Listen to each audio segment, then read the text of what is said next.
Hey guys, Bowie here, and this is Things I Learned with Miracle's Shadow Fiend in 707. Unlike Sumail's video, this one is about right-click Shadow Fiend. What you need to know before we start though is that this game was very hard. If you look at the minimap, Shaker is already circling around the area, and Shadow Shaman is not bottom, forcing Miracle not only to buy a salve, but also a set of tangos. He doesn't wait until he starts taking damage, he already queues the tangos and brings them to him. Even then, the setup that Radiant has to time the arrow is very strong. Miracle dies once here, he felt safe going up the cliff because he sees Shadow Shaman bottom, but even with a shorter setup, the arrow is enough to get the kill.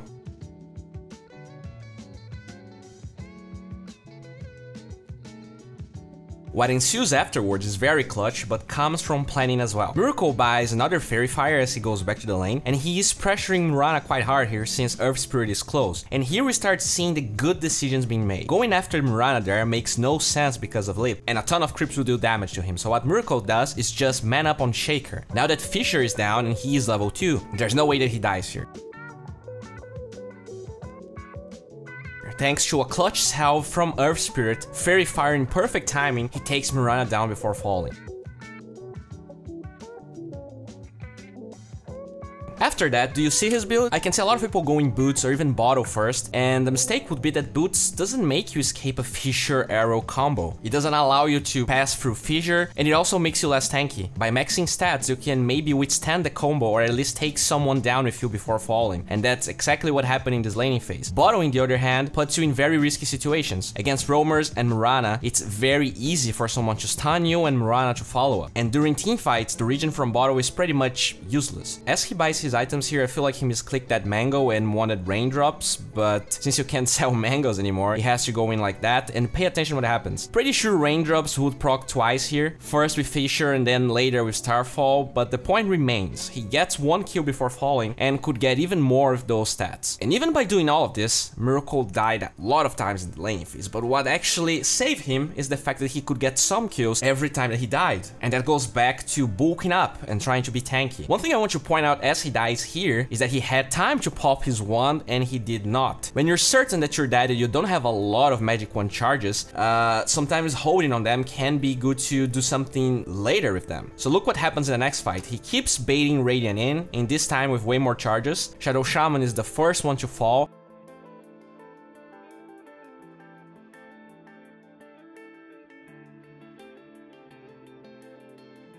And only when Mirana goes in for Lip, he pops his magic wand, guaranteeing him a double kill. Just great fight overall, and this is so clowny. But yeah, I'm a big fan of what Miracle does afterwards. He's level 7, which means he can farm jungle as efficiently as possible. And while Treads give you some efficiency with Tread Switch, it's not nearly as good as Soul Ring. Usually what gives Shadow Fiend mana sustain is Bottle, but in this game, Miracle is terrified of actually going for runes. And Soul Ring makes him even more tanky now to maybe survive the chain stun from Radiant, but also allows him to farm the jungle very well. So I'm a big fan of the change up here in the game that you're far behind. Because he's so bulky with Treads and Soul Ring, he can contest this tier 1 push with his supports, and that's a great win. The speed at which he can farm with Soul Ring and Tread Switch is insane, and slowly he grinds himself back to a game that felt very green for Shadow Fiend. By proper stacking,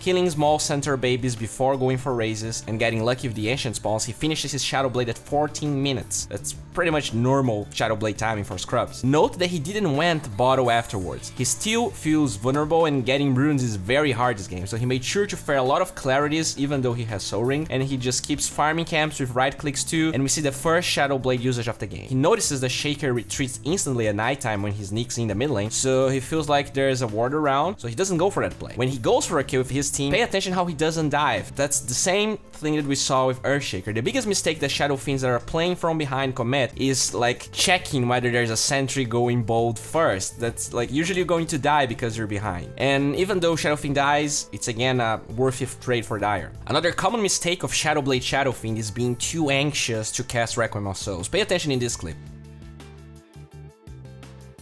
There's no one showing anywhere. Trying to defend tier 1 with Requiem is very risky. In a game like this, the chance that Radiant pushes with sentries is huge. So pay attention how he keeps testing locations to see whether he can at least solo kill someone. He keeps using trees or fog to cast it, and by dragging Radiant towards their side of the map, he is slowly in a safer spot. He buys enough time for the next Shadow Blade.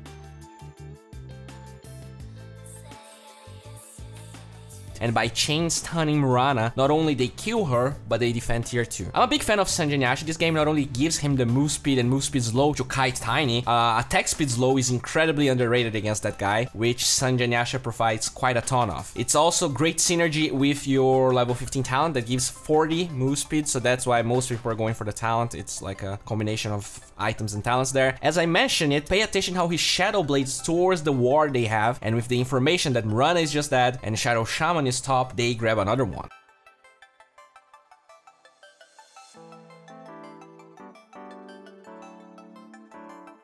Another thing I want to point out is how he abuses Radiant's movements to take tier 2 top here. 2 bot wards, he knows the Tiny TP'd bottom, and as he clears the top wave, you can see that he considers going back. Like usually you don't want to overextend, but with all that vision, he keeps on going. But pay attention to his awareness. He spots Shadow Shaman going towards one direction, then going back to stop Shadow Fiend, and he stays just enough time to pound that tower and avoid the rotation. Pretty crispy.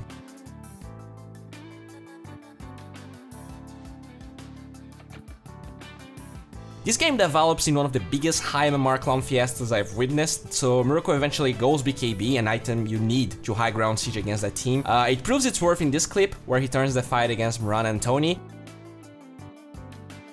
But what ensues afterwards is a great showing of why you don't want to go high ground siege against Pangolier without BKB. Look what Fisher plus Pangolier looks like. Yeah, it's quite insane, and that move ultimately cost Dire barracks. That being said though, Dire gets another Aegis and Cheese, and thanks to his BKB, they take a great fight against Radiant. What really stood out to me though is how he gets barracks even without Aegis. So bottom is not pushed, but they already took tier 3s there, and because of that, while most heroes respawn, he can boop the melee barracks since his Ogre is a god and drops that sentry, so he can wait out Fortify. But look how he does it. There are 4 Radiant heroes alive and none of them are showing. You have to expect something's going to happen. So he waits, there's still creeps mid, turning backdoor protection off, and when he certifies no one has vision of him, he starts attacking, and thanks to that beautiful sentry, he BKBs in time, and even though Mirana denied barracks, Dire is quite happy.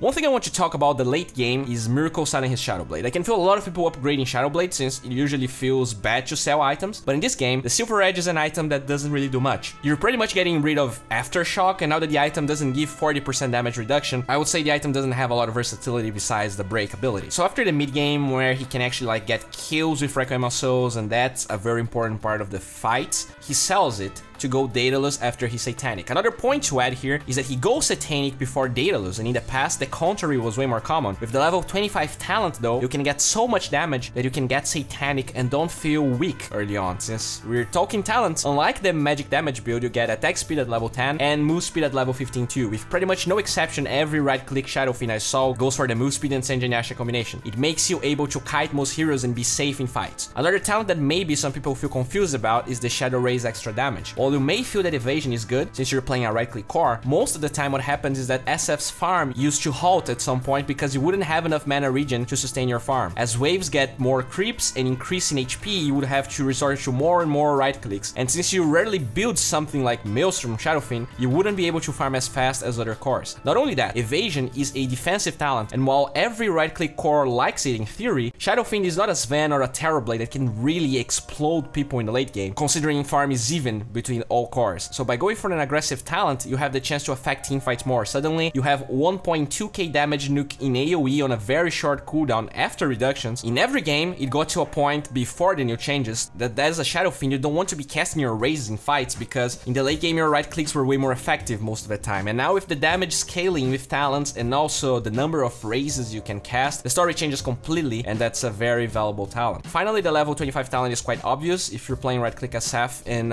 even though a lot of clowny stuff happens in this game, they eventually win. Guys, I just want to tell everyone tomorrow I will be playing WESG with high MMR players. I mean, we actually never scrimmed, and there are people in the team that I never played with, but we're just having fun. We are scheduled to start at 1 p.m. GMT-2. If you have no idea what time that is, just follow me on Twitch and you're gonna get a notification when I start streaming. As of always, this video is sponsored by Pvgna. I just released a new series called Winners of Patch 707, so if you're interested in why some heroes are better than others right now and how can you use them in ranked matchmaking to, you know, get some MMR, make sure to check that out. Pvgna just released Oracle. It's a free tool that allows you to see your games from an analytical perception and see what higher MMR players are doing that you're not, so that's pretty cool. I'm coaching via gamersensei. If you allow me to stream your coaching session, you can get one for free, so that's a lot of value. And yeah, hope you guys had a fantastic day watching this video, and bye.